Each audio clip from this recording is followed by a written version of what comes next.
बिस्मिल्लाहिर्रहमानिर्रहीम। अस्सलाम वालेकुम जी बच्चों, क्या हाल चाल है आप लोगों के। आपके पीआरसी के एग्ज़ाम कंप्लीट हो गया। अब आप ये प्लान कर रहे हैं कि हमारा नेक्स्ट जो कैफ है वो कैसे प्लान करें, कौन कौन से सब्जेक्ट्स हम सेलेक्ट करें। एक और बात आपने सुनी होगी कि इस अटेम्प्ट के लिए टाइम थोड़ा शॉर्ट है, नो डाउट 15 दिनों का फर्क जरूर है। तो किस तरह से प्लान करना है, तो सबसे पहले तो आप ये देखें कि ये मैंने आपके एग्जाम स्टार्ट होने की डेट लिख दी है। आपके एग्जाम स्टार्ट होंगे 17 ऑफ अगस्त, राइट, और 25 ऑफ अगस्त को कंप्लीट। नीचे जो सब्जेक्ट मैंने लिखे हैं ये सब्जेक्ट अभी लास्ट जो डेट शीट है उसके हिसाब से लिखे हैं। मोस्टली आई कैप चेंज नहीं करता, बट कोई पता नहीं, आई कैप चेंज कर भी सकता है।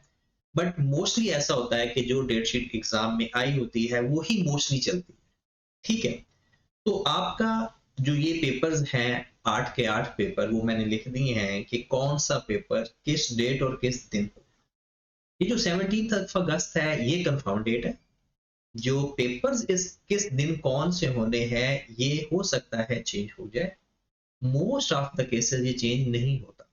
ठीक है, अब जो तो थोड़े से अपने आप को रिलैक्स रखना चाहते हैं कि सर हमने तो रिलैक्स होकर तैयारी करनी है, तो वो फिर वो दो सब्जेक्ट सेलेक्ट कर लें। वो दो में एक पेपर तो एफएआर का कंफर्म वो रखें ही रखें। ठीक है, क्योंकि एफएआर के बाद आगे आपने कॉर्पोरेट रिपोर्टिंग पढ़ना होता है, इसलिए पहला पेपर आप जरूर रखें। दूसरा पेपर एक ऑप्शन है कि आप लॉ का पेपर रख लें जिसको बीएलडी बोला जाता है। आपको एक छुट्टी भी मिलेगी और आपका एक छुट्टी के बाद पेपर हो जाएगा।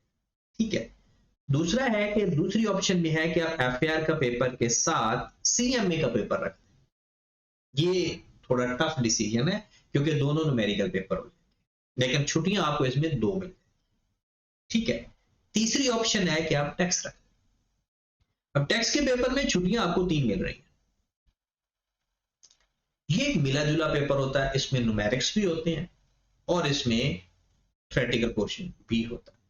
बट जो लॉ का पेपर है वो प्योर थ्योरेटिकल है और जो अकाउंटिंग एफएआर का पेपर है वो न्यूमेरिकल।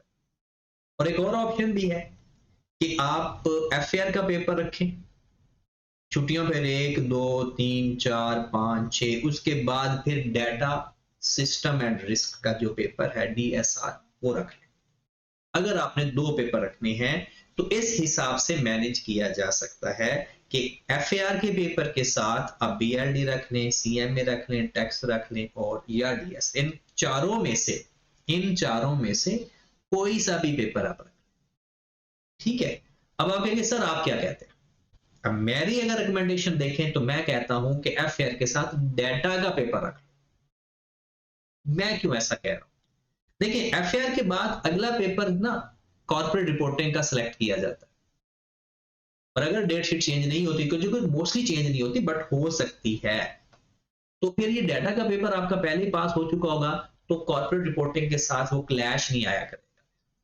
ठीक है, बाकी आप अपनी मर्जी करें। मेरी रिकमेंडेशन एफएआर का लाजमी पेपर रखना, फिर बीएलडी, सीएमए, टैक्स और डीएसआर जिसमें मर्जी आप फिजिबल, आपको फिजिबिलिटी फील हो आप रख लें। डन होगी बात। अब आ जाते हैं जिन लोगों ने 3 पेपर रखे, वो कौन कौन सी ऑप्शन है उनके पास। देखिए एक ऑप्शन उनके पास है कि एफएआर का पेपर फिर उनका ऑफ होगा, फिर बीएलडी का पेपर फिर ऑफ होगा, फिर टैक्स का पेपर।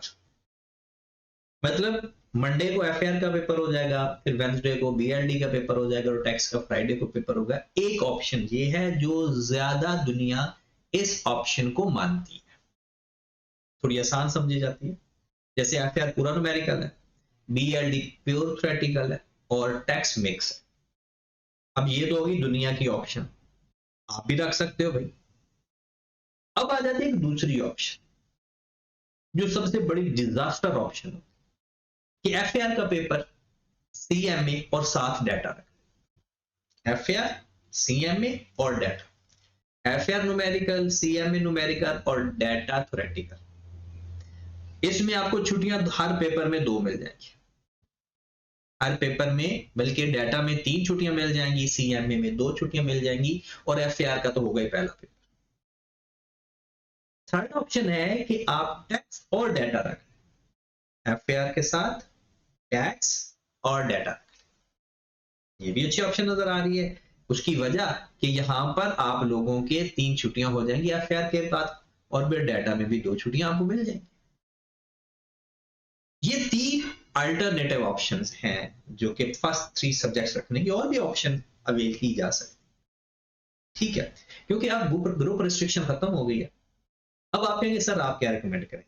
देखिए मैं रिकमेंड करूंगा डिजास्टर ऑप्शन, मुश्किल वाली ऑप्शन, क्योंकि देखिए हमारे पास 1 अप्रैल से एग्जाम स्टार्ट हो रहे हैं, एग्जाम होने हमारे 17 अगस्त को, और सिलेबस कंप्लीट होना है जाकर 20 जुलाई को ऑलमोस्ट सारे कॉलेजेस में। हाँ 30 जुलाई तक भी जा सकता है, 25 जुलाई तक भी जा सकता है, 20 जुलाई ऑलमोस्ट सारे लोग डेट पर देंगे। हाँ 31 जुलाई तक भी सिलेबस जा सकता है, 17 डेज आपको मिलेंगे, 16 डेज जो कि आप तैयारी करेंगे। हाँ उससे पहले कोई 25 को पेपर खत्म करेगा, कोई 20 को खत्म कर देगा, ये डिपेंड करता है, ठीक होगी बात। अब कहेंगे सर आप अगर ये रिकमेंड करेंगे तो उसकी बेस क्या है?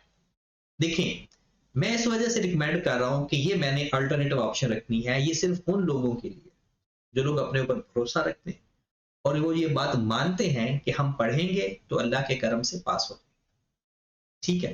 तो उनके लिए ये है कि मैंने इसलिए ये ऑप्शन रखी कि फर्स्ट अटेम्प्ट में वो रखेंगे एफएआर, 2 दिन उनको मिल जाएंगे छुट्टी के, फिर सीएमए, फिर 3 दिन मिल जाएंगे उनको डाटा के। जब वो सेकंड अटेम्प्ट में जाएंगे तो उनका पहला पेपर बीएलडी होगा, फिर अगली अटेम्प्ट में वो बीएलडी रखेंगे, बीआईए और कॉर्पोरेट रिपोर्टिंग रखेंगे, और इसमें भी देखें तो उनको हर पेपर में 2 छुट्टियां मिल रही, और मैं लास्ट में लेकर जा रहा हूं ऑडिट और टैक्स को, और उसमें भी आप देखें तो हर पेपर में 2 छुट्टियां मिल रही। मैंने इस चीज को मद्देनजर रखकर ये रिकमेंड किया है, ठीक है। हाँ अगर डेट शीट चेंज होगी तो रिकमेंडेशन भी चेंज कर देंगे, लेकिन अभी आप फर्स्ट अटेम्प्ट में जा रहे हो तो आप ना, मैं ये मेरी रिकमेंडेशन इंपॉर्टेंट नहीं है, आपकी अपने ऊपर जो भरोसा है वो ज्यादा है कि आप क्या कर सकते, तो आप इनमें से देखें कि आपको कौन सा फिजिबल लगेगा, ठीक है। और दूसरा ये कि मंडे से क्लासेस स्टार्ट हो रही है 1 अप्रैल, जो कि वेंसडे का दिन बन, तो मंडे को और ट्यूसडे को आप लोग कॉलेज भी विजिट कर सकते हैं, ठीक है। आप कॉलेज आए 9 to 12, आप आए वहां आकर डिस्कस करें, कोई परेशानी है तो वो डिस्कस करें, कि हो सकता है आपका पीआरसी का कोई एक पेपर रहता है, उसके बारे में भी हम देख लेंगे, बट क्लासेस आप शुरू कर देना, क्योंकि अगर कोई पीआरसी का अल्लाह ना करे कोई पेपर में मसला आता है तो आपके पास मई के अंदर ऑप्शन है कि आप मई के अंदर पेपर देकर अपना कैफ स्टार्ट कर ले अभी से, ठीक है जनाब। अगर कोई भी कंफ्यूजन है तो आप मंडे और ट्यूसडे को, क्योंकि वेंसडे से क्लासेस स्टार्ट हो जानी है फिर तो अवेलेबिलिटी नहीं, तो अगर आपने कोई भी चीज डिस्कस करनी है तो आप आए 9 से 12 में अवेलेबल होगा, तो हम डिस्कस कर लें, ठीक होगी जनाब। ओके जी, अल्लाह।